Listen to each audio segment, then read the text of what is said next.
6 अगस्त 1945 सुबह के तकरीबन 7 बजे जापानी सेना को रडार पर दक्षिण में कुछ हलचल दिखाई देती है। पहले तो रडार पर काम कर रहे सैनिकों को कुछ समझ नहीं आता, लेकिन थोड़ी देर बाद वो समझ जाते हैं कि एक अमेरिकी लड़ाकू विमान हिरोशिमा की तरफ बढ़ रहा है। जापानी सेना सभी रेडियो कार्यक्रमों को बंद करवा देती है और चारों तरफ खतरे के सायरन बजाना शुरू कर देती है।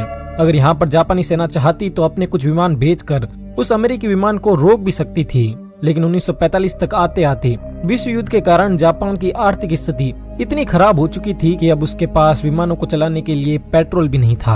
अमेरिका का यह लड़ाकू विमान हिरोशिमा के आसमान में आता है, लेकिन थोड़ी ही देर बाद वापस भी चला जाता है। जापानी अथॉरिटी को लगा कि ये कोई साधारण अमेरिकी लड़ाकू विमान होगा जो हिरोशिमा की स्थिति का जायजा लेने के लिए वहाँ पर आया था।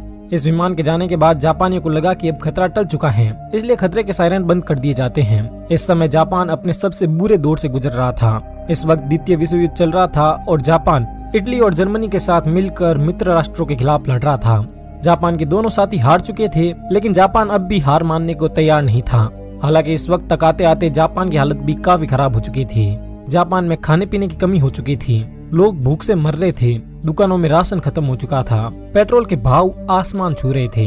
एक आम जापानी नागरिक की आर्थिक स्थिति इतनी खराब हो गई थी कि जापान की सड़कों पर अब कोई भी पर्सनल कार नहीं दिखती। सड़कों पर चारों तरफ बस पैदल चलते लोग और मिलिट्री व्हीकल ही दिखाई देते।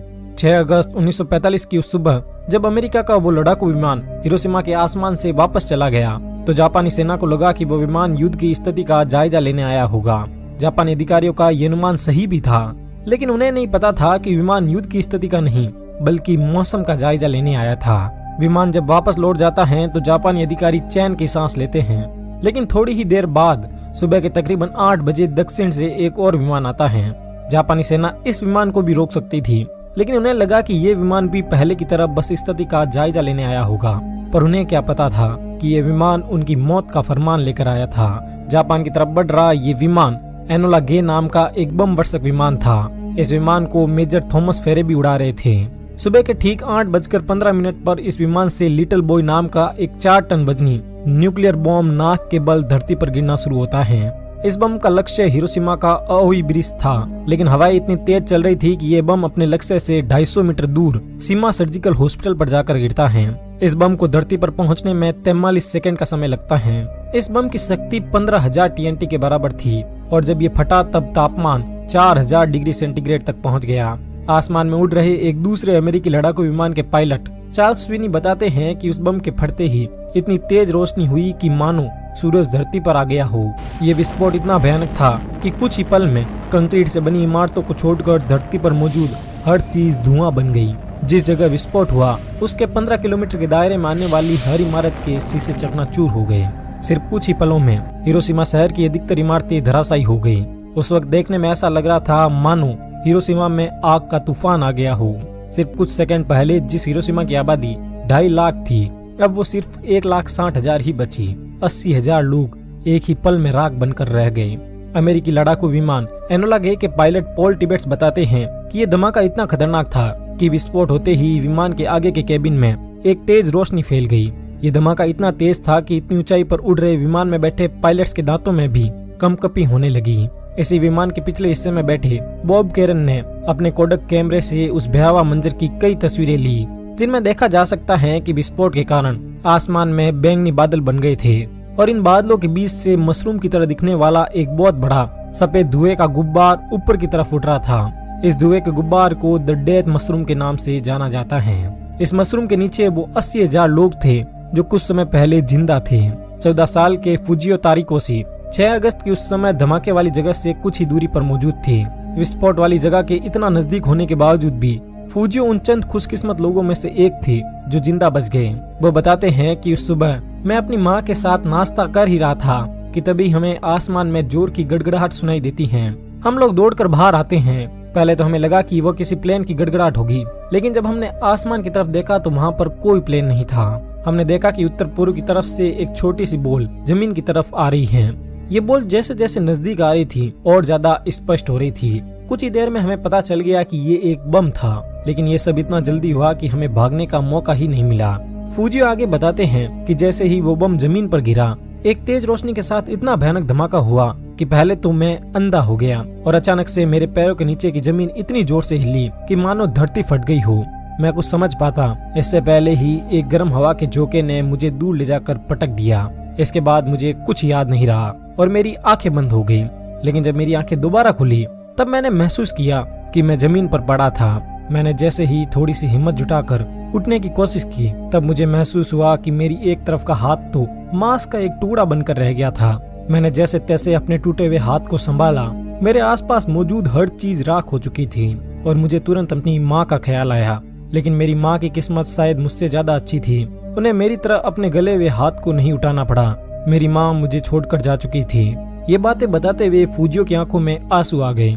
उनका मानना है कि मरने वालों की किस्मत जिंदा लोगों से अच्छी थी क्योंकि उन्हें उस तबाही के बाद के भयानक मंजर को नहीं देखना पड़ा। फूजियो की तरह ही एक स्कूली छात्रा जिंको क्लाइन भी उस सुबह हिरोशिमा रेलवे स्टेशन पर खड़ी थी। क्लाइन बताती हैं कि मैं और मेरे कुछ दोस्त जब स्टेशन पर खड़े थे तब अचानक एक जोरदार विस्फोट होता है। मैं तुरंत बेहोश हो जाती हूँ। लेकिन जब मेरी आंखें खुलती हैं तो मैं देखती हूँ कि मेरे आसपास कई सारे लोग मलबे के नीचे दबे हुए थे। वे लोग चीख पुकार कर रहे थे लेकिन वहाँ पर उनकी मदद करने वाला कोई नहीं था। मैं कुछ लोगों को बचाने की कोशिश भी करती हूँ लेकिन आग इतनी तेज थी कि मैं नाकाम रहती हूँ। इसके बाद मुझे अपने माता पिता की याद आती है। मैं तुरंत अपने घर की तरफ दौड़ती हूँ। रास्ते में मुझे कई मरे हुए लोग दिखाई देते हैं लेकिन उन लोगों के जख्म देखकर मेरी हालत इतनी खराब हो गई कि मैं उनकी कोई मदद नहीं कर पाई। किसी का हाथ उसके शरीर से अलग होकर लटक रहा था तो किसी के मुंह की चमड़ी पूरी तरह गल चुकी थी। जैसे तैसे करके मैं जब घर पहुंची तो मैंने देखा कि मेरी माँ बहुत ज्यादा घायल थी। मेरे पिता दूसरे शहर में रहते थे इसलिए उन्हें कुछ नहीं हुआ। इस हादसे के बाद हमने हॉस्पिटल जाने की कोशिश भी की लेकिन सभी हॉस्पिटल इतने ज्यादा भर चुके थे कि हमें इलाज के लिए कोई जगह नहीं मिली। इस घटना के कुछ दिनों बाद मेरे पूरे शरीर पर बैंगनी चकत्ते होने शुरू हो गए और मेरे सर के सारे बाल भी झड़ गए। उस हादसे में जिंदा बचे लगभग हर इंसान की हालत क्लाइन जैसी ही थी। हिरोशिमा की 1/3 आबादी को इतनी बेरहमी से मौत के घाट उतारने के बाद भी अमेरिका के राष्ट्रपति हैरी ट्रूमैन अमेरिका की सैन्य ताकत पर गर्व करते हुए बड़ी बेशर्मी से कहते हैं कि हमारे विमानों ने दुश्मन पर एक बम गिराया है जिसके कारण दुश्मन देश में भारी तबाही हुई है। ये बम 20,000 टन का था और ये अब तक के सबसे शक्तिशाली बम से भी 2000 गुना ज्यादा विध्वंसक है। ब्रह्मांड की शक्ति वाले इस बम ने हमारी हथियारों की श्रृंखला में क्रांतिकारी परिवर्तन किया है। ट्रूमैन आगे कहते हैं कि हम इससे भी खतरनाक हथियार बनाने पर काम कर रहे हैं। अमेरिकी राष्ट्रपति के इस बयान से अब आप अंदाजा लगा सकते हैं कि अमेरिका को इतने निर्दोष लोगों की जान जाने के बाद भी इस हमले का कोई अफसोस नहीं हुआ। हिरोशिमा में जब ये विस्फोट हुआ तब जापानी नौसेना का एक सैनिक भी वहाँ पर मौजूद था। वह सैनिक अपने दर्द को बयां करते हुए बताता है कि जब धमाका हुआ तब उसके साथ इतनी तेज रोशनी निकली कि मैं अंधा हो गया। इसके तुरंत बाद हवा की गर्म झोंके ने मुझे 1 मीटर तक ऊपर उठाया और फिर नीचे पटक दिया। मैं किसी तरह अपने घुटनों के बल खड़े होने की कोशिश भी कर रहा था कि तभी हवा का एक और झोंका आता है और मुझे एक बार फिर से नीचे पटक देता है। थोड़ी देर बाद जब मेरी आंखें खुली तो मैंने देखा कि मेरे शरीर के बाएं तरफ का हिस्सा पूरी तरह गल चुका था। थोड़ी दूरी पर मुझे एक पेड़ दिखा जो धमाके के कारण पूरी तरह सूख गया था। मेरा गला बिल्कुल सूखा हुआ था और मेरे शरीर में जान नहीं थी। मैंने अपनी पूरी हिम्मत एक साथ बटोरी और खड़े होने की कोशिश की लेकिन मैं खड़ा नहीं हो पा रहा था। फिर मैं किसी तरह उस पेड़ के तने तक पहुंचा। मेरे सामने एक बच्चा पानी के लिए तड़प रहा था लेकिन मेरे पास पानी नहीं था। कुछ ही देर में उस बच्चे ने मेरे सामने ही तड़पते तड़पते अपना दम तोड़ दिया। इस धमाके के बाद जो लोग जिंदा बचे वे अपनी जान बचाने के लिए सड़क से इधर उधर भागने लगे। सड़क पर चल रहे लोग ऐसे लग रहे थे मानो मुर्दे जिंदा हो गए हो। इनके मुंह से झाग भरा खून निकल रहा था और इनके पूरे शरीर पर चमड़ी और मांस इस तरह लटक रहा था कि मानो इन्हें हल्का सा छूने पर भी इनका मांस हमारे हाथ में आ जाएगा। ये सभी तड़पते हुए लोग पानी के लिए चीख रहे थे पर इन्हें पानी भी नसीब नहीं हुआ। हालांकि इस विस्फोट के बाद सुबह के 11 बजे बरसात भी होती है लेकिन ये बरसात पानी की बरसात नहीं थी बल्कि ये विस्फोट के कारण उत्पन्न हुए रेडियो एक्टिव पदार्थों की बरसात थी। इस बरसात में जो पानी बरस रहा था वो ग्रीस की तरह काला था। उस वक्त वहाँ पर मौजूद जो भी इंसान इस बरसात के संपर्क में आया उसे स्किन कैंसर जैसी जानलेवा बीमारियां हुई। कई आंकड़ों के मुताबिक उस वक्त विस्फोट के तुरंत बाद 80,000 लोगों की जान गई लेकिन विस्फोट के कारण जो प्रभाव उत्पन्न हुए उनके कारण 60,000 लोग और मारे गए। इसी धमाके में घायल हुए यामागुची बताते हैं कि जब उन्हें होश आया तो उनके सामने कई सारे लोग तड़प तड़प कर मर रहे थे। उन्हें लगा कि वे भी मारे जाएंगे लेकिन तभी 2 लड़के जो इस धमाके से सुरक्षित बच गए थे उनके पास आते हैं और उन्हें पास ही के एक क्लिनिक लेकर जाते हैं। यामागुची बताते हैं कि जैसे ही वे क्लिनिक पहुंचे तो उन्होंने देखा कि क्लिनिक के फर्श पर चारों तरफ जली हुई लाशें ही लाशें पड़ी थी। उस क्लिनिक के कुछ एक आध डॉक्टर जो सही सलामत थे वे लोगों की मरहम पट्टी कर रहे थे। वहाँ पर इलाज कर रहे कुछ लोगों का मुंह बुरी तरह जला हुआ था तो कुछ के हाथ पैर। लोगों के शरीर से सफेद सफेद रस्सी और खून निकल रहा था। लोग इतने भयानक तरीके से जख्मी थे कि उन्हें देखा भी नहीं जा सकता था। अमेरिका के हमले के सामने पूरे हिरोशिमा और जापान ने दम तोड़ दिया, लेकिन अमेरिका के नापाक मंसूबे अब भी पूरे नहीं हुए थे। इस हमले के ठीक 3 दिन बाद 9 अगस्त की सुबह अमेरिका एक बार फिर जापान के ही एक और शहर नागासाकी पर ऐसा ही एक और परमाणु हमला करता है। पहले ये हमला जापान के औद्योगिक शहर कुकुरा पर होने वाला था, लेकिन मौसम खराब होने के कारण हमले की जगह को बदलकर कुकुरा की जगह नागासाकी कर दिया गया। घड़ी में जब सुबह के ठीक 11 बज रहे थे तभी अमेरिकी लड़ाकू विमान B-29 अपनी बेली से फेटमैन को रिलीज करता है। 4500 किलो वजन वाला ये बम हिरोशिमा पर गिराए गए लिटिल बॉय के बराबर ही ताकतवर था। 52 सेकंड तक हवा में गिरते रहने के बाद जमीन से 500 फीट की ऊंचाई पर यह बम फटता है। शहर से बाहर काम करने वाले कुछ मजदूर बताते हैं कि जब बम फटा तो पहले तो उन्हें कुछ समझ नहीं आया, लेकिन बाद में उन्होंने देखा कि चारों तरफ लाशें ही लाशें थी। उनमें से कुछ बताते हैं कि हमने पहले कभी परमाणु बम के बारे में नहीं सुना था, इसलिए हमें कुछ समझ नहीं आ रहा था। जो लोग जिंदा बच गए उनके शरीर की चमड़ी गल रही थी। लोग मदद के लिए चीख रहे थे, चिल्ला रहे थे। जिस जगह विस्फोट हुआ उसके 1 किलोमीटर के दायरे में हर चीज या तो धुआं बन गई या राख बन गई।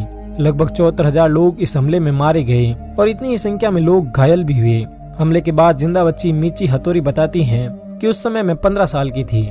मैं अपने स्कूल की सबसे होनहार छात्रा तो नहीं थी, लेकिन सबसे आगे का ही छात्रा जरूर थी। इसलिए विस्फोट से पहले जब सिटी में खतरे का सायरन बजा तो हमारी टीचर ने हम सभी को पास ही में बने बंकर में जाकर छुपने को कहा। मेरे सभी साथी इस वार्निंग को हल्के में ले रहे थे, इसलिए वो सभी क्लासरूम से निकलकर स्कूल के मैदान में टहलने लगे, लेकिन मैं उस बंकर में जाकर छुप गई। कुछ ही देर में एक बहुत ही तेज आवाज के साथ एक भयानक विस्फोट होता है। मेरे जो दोस्त मेरे सामने बंकर के बाहर खड़े थे वे अचानक गायब हो गए। धमाके के कारण निकलने वाली रोशनी से मैं कुछ समय के लिए अंधी हो गई। अचानक बंकर में एक इतना तेज गर्म हवा का झोंका आया कि मैं एक जोरदार झटके के साथ दीवार से टकरा गई। कुछ ही देर बाद जब मेरी आंखें खुली और मैं बाहर निकली तो मेरे सामने मेरे दोस्तों की लाशें पड़ी थी। मैं उन्हें पहचान भी नहीं पा रही थी। उस वक्त तक लोगों ने परमाणु बम का नाम भी नहीं सुना था, इसलिए उन्हें लगा कि आसमान में सूरज फट गया। नागासाकी पर हुए हमले के बाद अमेरिकी राष्ट्रपति हैरी ट्रूमैन ने एक बार फिर अपने देश को संबोधित किया। इस संबोधन में वो कहते हैं कि अगर जापान ने अब भी हार नहीं मानी तो वो और हमले करेंगे, जैसे जापान के हजारों आम नागरिक मारे जाएंगे। इसलिए जापान के लिए बेहतर यही है कि वो आत्मसमर्पण कर दे। हिरोशिमा और नागासाकी पर हुए परमाणु हमले और 8 अगस्त को सोवियत यूनियन ने भी जब जापान के खिलाफ मोर्चा खोल दिया तो जापान ने हार मानकर 6 दिन के बाद आत्मसमर्पण कर दिया और इसी के साथ द्वितीय विश्व युद्ध भी समाप्त हो गया। ये युद्ध भले ही उसी दिन समाप्त हो गया, लेकिन इसने हिरोशिमा और नागासाकी को इतने बड़े जख्म दिए कि जिनकी हम कल्पना भी नहीं कर सकते। हिरोशिमा और नागासाकी पर हुए इन हमलों पर गांधी जी की ये बात बिल्कुल सटीक बैठती है कि an eye for an eye makes the whole world blind. ये तो हिरोशिमा और नागासाकी पर बम गिरने की घटना थी, लेकिन इन शहरों पर ये हमले क्यों हुए ये जानने के लिए आप राइट साइड में दिए हुए हमारे द्वितीय विश्व युद्ध पर बने इस वीडियो को देख सकते हैं। धन्यवाद।